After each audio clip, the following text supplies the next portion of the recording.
Welcome friends, self अध्ययन पर input tax credit theory को हम थोड़ा सा और क्लियर करते हैं। एक्सेल में इसका कैलकुलेशन समझते हैं। यहाँ पर इंट्रो 1 में आप देखेंगे एक एग्जाम्पल मैंने आपको दिखाया है। ए एक पार्टी है दिल्ली की जिसने बी पार्टी को मुंबई में सेल किया है। ए पार्टी ने जो दिल्ली की है उसने 30 सितंबर को माल अपने यहाँ से सेंड किया है और जो वो इनवॉइस बनाएगा वो 30 सितंबर की ही होगी। लेकिन बी जो पार्टी है मुंबई में उसने गुड्स को रिसीव करा है 3 अक्टूबर को, तो वो अपनी बुक्स के अंदर जो इनपुट लेगा परचेज का वो 3 अक्टूबर को मिलेगा। यानी कि इनवॉइस डेट अगर 30 सितंबर है तो वो अपने सितंबर मंथ में उसका इनपुट नहीं ले सकता। गुड्स जब उसे रिसीव हुआ है 3 अक्टूबर को तब वो उसका इनपुट ले सकता है। ए के लिए यहाँ पर आउटपुट है वो सितंबर मंथ में लेगा क्योंकि मंथ सितंबर में इनवॉइस जनरेट हुआ है, और बी इनपुट लेगा अक्टूबर मंथ में क्योंकि 3 अक्टूबर को उसको गुड्स रिसीव हुआ है। तो आप नोट देख सकते हैं यहाँ पर, input available on date goods received in premises and not invoice date. However, on sales, output to be given as per date of invoice। जैसे कि नीचे ए ने जब माल को बेचा है तो उसी मंथ में उसको उसका आउटपुट मिल जाएगा। आइए क्वेश्चन को समझते हैं। यहाँ पर एक इनवॉइस यहाँ पर है परचेज इनवॉइस। ए लिमिटेड की तरफ से 31 जुलाई को एक इनवॉइस जनरेट हुई है माई कंपनी में, और यहाँ पर कोई प्रोडक्ट है आइटम ए जिसपे 10,000 की क्वांटिटी है, 5 रुपये से 50,000 का माल, और CGST SGST 14% से 7-7 हज़ार रुपये लगते हुए 64,000 का ये इनवॉइस है। और जो गुड्स रिसीव हुआ है फैक्ट्री में वो 3 अगस्त को हुआ है। इनवॉइस है 31 जुलाई की। ए ने प्रोडक्ट भेजा है 31 जुलाई को, लेकिन गुड्स जो हमें रिसीव हुआ है हमारी फैक्ट्री में 3 अगस्त को हुआ है। तो आप बता सकते हैं कि किस मंथ में उसका इनपुट मिलेगा। इनपुट मिलेगा जब हमें फैक्ट्री में माल मिला है, यानी कि 3 अगस्त को हम उसका इनपुट ले सकते हैं। नीचे एक और इनवॉइस आप देखेंगे, सेल इनवॉइस। माई कंपनी की तरफ से कुछ प्रोडक्ट बेचा गया है एक्स लिमिटेड को, 10,000 क्वांटिटी 7 रुपये के हिसाब से 70,000 का हमारा टोटल अमाउंट है, जिसपे 14% से 9,800 लगते हुए 89,600 का इनवॉइस यहाँ पर बन रहा है। और जो गुड्स डिलीवर हुआ है वो 2 सितंबर को यहाँ पर हुआ है। तो ये आउटपुट कब होगा, अगस्त का मिलेगा या सितंबर का? अब आप ऊपर देख सकते हैं जो इनवॉइस बन चुका है वो है 31 अगस्त।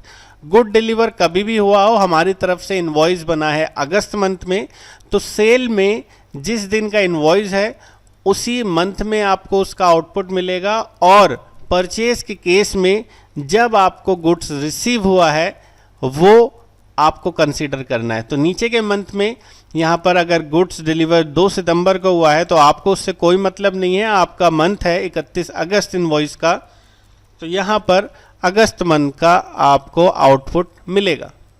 अब नीचे आप देख सकते हैं अगस्त और सितंबर के 2 चार्ट्स हैं। इन चार्ट्स के बेसिस पर आपको कैलकुलेशन करना है। सितंबर मंथ को तो हमें इग्नोर करना है क्योंकि सितंबर मंथ में हमारा कोई भी कैलकुलेशन नहीं वर्क हुआ है। ये सारा की सारा हमारा परचेज और सेल्स जो है वो अगस्त मंथ का है। 50,000 का हमारा यहाँ पर परचेज है और 70,000 का हमारा यहाँ पर सेल है। तो टैक्सेबल वैल्यू जो हमारी सेल पर है वो है 70,000 रुपये की, और परचेज पर है यहाँ पर हमारी 50,000 रुपये की। इस पर 14% से हमें यहाँ पर टैक्स कैलकुलेट करना है। सेम प्रोसेस है जैसे हम पहले निकालते थे GST, वही हमें कैलकुलेशन करना है। 14% से हमने यहाँ पर अपने टोटल इनवॉइस वैल्यू का टैक्स कैलकुलेट कर लिया है। तो ये हमारा यहाँ पर टोटल टैक्स हम देख लेंगे, ये हमारा इनवॉइस वैल्यू आ चुका है। अब GST पेबल हमें निकालना है या क्रेडिट, तो वो आप समझ चुके हैं, आउटपुट ज़्यादा है इनपुट कम है। तो यहाँ पर हमारा GST पेबल निकलेगा। 9,800 में से 7,000 आपको घटाना है, 2,800 रुपये आपका GST पेबल निकल के आ रहा है, वो भी अगस्त मंथ का। तो ये हमारा था इंट्रो 1। होपफुली इंट्रो 1 आपको क्लियर हो चुका है, पूरा अच्छे से प्रोसेस आपको समझ आ चुका है। एक और इंट्रो देखते हैं। यहाँ पर इंट्रो 2 में आप देखेंगे सेम परचेज इनवॉइस है, लेकिन सेल इनवॉइस यहाँ पर दो इनवॉइस में बनाई हुई है, एक अगस्त मंथ की और एक सितंबर मंथ की। जैसे पिछले क्वेश्चन में हमने देखा था सितंबर मंथ में कोई इनवॉइस नहीं थी, तो यहाँ हम 2 मंथ की इनवॉइस बनाएंगे। सबसे पहले तो आप देखें परचेज जो हुआ है 31 जुलाई को हुआ है, ए लिमिटेड की तरफ से इनवॉइस जनरेट हुआ है 31 जुलाई को, लेकिन हमें जो गुड्स रिसीव हुआ है फैक्ट्री में वो है 3 अगस्त का। 50,000 का इनवॉइस है जिसपे 14% से 7,000 रुपये लगते हुए 64,000 का हमारा टोटल इनवॉइस है विद जीएसटी, और हमें 3 अगस्त को ये रिसीव हुआ है। तो हमारा इनपुट कब अवेलेबल होगा, व्हेन इज़ इनपुट अवेलेबल, ये होगा अगस्त मंथ में, क्योंकि हमारा जब लॉट फाइनल रिसीव होता है उसी मंथ में हम इनपुट ले सकते हैं। सेल इनवॉइस हमारा माई कंपनी की तरफ से जो गया है वो यहाँ पर 4 अगस्त को है और 5 सितंबर को है। तो अगस्त का तो अगस्त मंथ में आउटपुट मिलेगा और सितंबर का सितंबर मंथ में।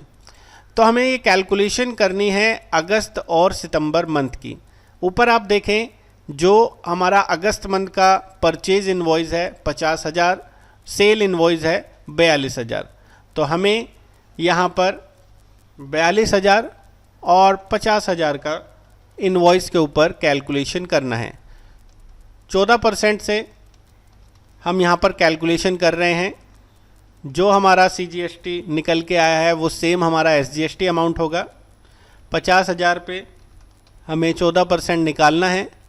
जो हमारा CGST का अमाउंट होगा वही हमारा SGST का अमाउंट होगा। इन सब को हम टोटल कैलकुलेट कर लेते हैं। एक बार क्रॉस चेक कर लेते हैं कि हमारा इनवॉइस ठीक है। यस, हमारा इनवॉइस बिल्कुल ठीक है। यहाँ पर हमारा क्योंकि आउटपुट कम है इनपुट ज़्यादा है तो हमारा GST क्रेडिट निकलेगा, यानी कि इनपुट माइनस आउटपुट हमें करना होगा। 1120 रुपये का हमारा यहाँ पर हमें GST क्रेडिट कैरी फॉरवर्ड है जो हम नेक्स्ट मंथ में यूज़ करेंगे। अब आप देखें अगर सितंबर मंथ की तो सेल है 32,000 की, लेकिन परचेज कुछ नहीं है। फ़िलहाल हम यहाँ पर 14% से कैलकुलेशन करते हैं। 14% से कैलकुलेशन करने के बाद हमें हमारा इनवॉइस वैल्यू मिल चुका है। यहाँ पर 32,000 रुपीज़ हम कर लेते हैं चेंजेस। इनपुट कुछ नहीं है, 0 0 0, लेकिन ओपनिंग जो इनपुट है पिछले मंथ का वो हमें यहाँ पर लेना है। तो 1120 रुपये का जो हमारा पिछले मंथ का इनपुट है वो सब लेने के बाद हमारा ये फाइनल इनपुट हमें मिलता है। अब हमारा आउटपुट माइनस इनपुट होना होगा। आउटपुट हमारा ज़्यादा है, इनपुट हमारा कम है, तो 4,480 में से 1120 अमाउंट हम घटा देंगे। ये 3360 का हमारा GST पेबल निकल के आ रहा है।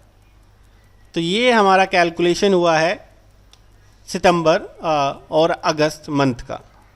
सेम एज इंट्रो 3 में अगर हम देखें तो यहाँ पर 28 सितंबर को इनवॉइस जो जनरेट हुआ है ए लिमिटेड की तरफ से, लेकिन हमें जो माल मिला है 20,000 किलो, वो 9,000 किलो, 10,000 किलो और बाकी का बचा हुआ जो अमाउंट है वो 1 अक्टूबर को मिला है।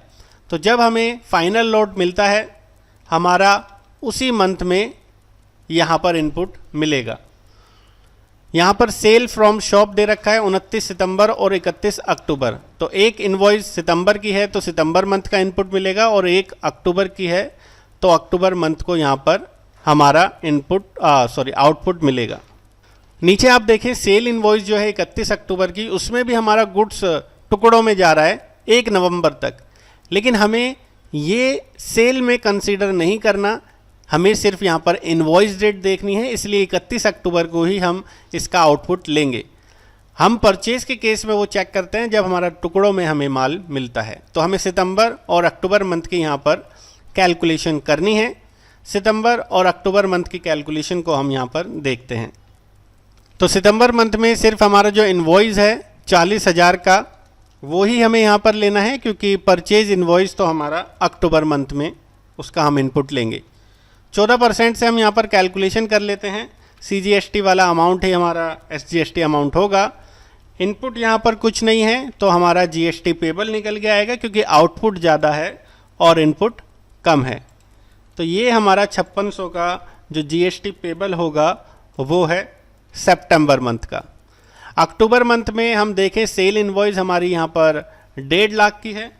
1.5 लाख रुपए हमें यहाँ पर लेना है और परचेज ऊपर की तरफ 1,40,000 अमाउंट की है। इसके ऊपर हमें यहाँ पर टैक्स लगाना है 14% से। जो हमारा CGST का अमाउंट है वही हमारा SGST का अमाउंट होगा। यहाँ पर 14% से हमें इस पर टैक्स कैलकुलेट करना है, CGST एंड SGST। टोटल 28% हो जाएगा हमारा, जो हमें आधा आधा डिवाइड करना है। हमारा GST पेबल यहाँ पर निकल के आएगा, क्योंकि आउटपुट ज़्यादा है और इनपुट कम है। आप देखेंगे 1400 रुपये का हमारा GST पेबल अमाउंट निकल के आ रहा है।